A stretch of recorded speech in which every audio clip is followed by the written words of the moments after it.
Sacha, on parle sport. Bonjour, bienvenue. Bonjour Nadia, bonjour à tous. Là, c'est un sport qui plaît à notre Camille. C'est le canicross. Je sais qu'elle pratique activement. Alors, pour tous ceux qui ne connaissent pas, qu'est-ce que le canicross ? C'est tout simple Nadia. En fait, c'est l'activité physique et sportive qui consiste à marcher ou courir avec son chien, dont le but, bien sûr, d'améliorer sa condition physique, mais aussi celle de son chien, et puis de renforcer les liens maître-animal.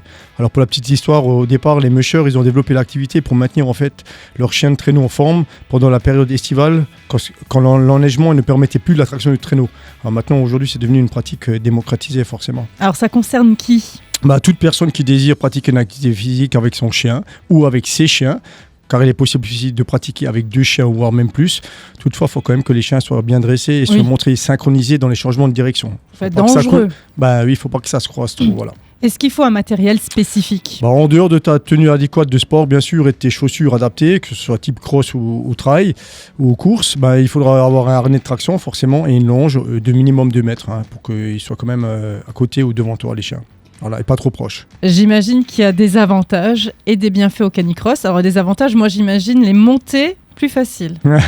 Ils peuvent te tracter, effectivement, c'est une possibilité. Alors, outre bien sûr les avantages classiques de la course, comme l'amélioration de l'endurance, la perte de poids, le renforcement musculaire, etc., surtout le canicross, il permet de développer et d'affiner les liens avec le chien. Oui, c'est vrai. Voilà, l'entente avec l'animal, de le dresser, mais aussi de synchroniser la course, parce qu'il faut, comme je l'ai dit, il faut des changements de direction, il faut s'arrêter, il faut repartir, il faut accélérer, il faut ralentir.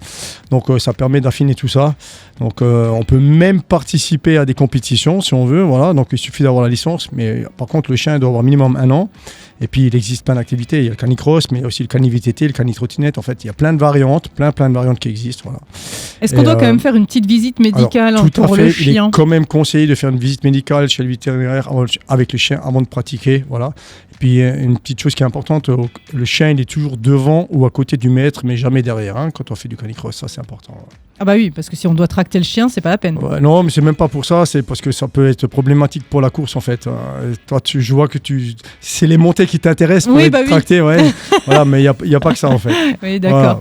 Alors, j'ai une petite pensée pour Sébastien qui nous écoute peut-être, et j'imagine Sébastien avec ses 2 chiens là en train de faire du canicross. Je pense que ça ne plairait ni au chien ni à Sébastien. Ouais, il faut tester, il faut voir. Allez, on termine avec le mot de la fin, Sacha. Alors, au canicross, c'est ton chien le boss. Oh, Sacha, merci beaucoup. Je te souhaite de joyeuses Pâques. Apparemment, merci. Et on se retrouve la semaine prochaine. Tout à fait.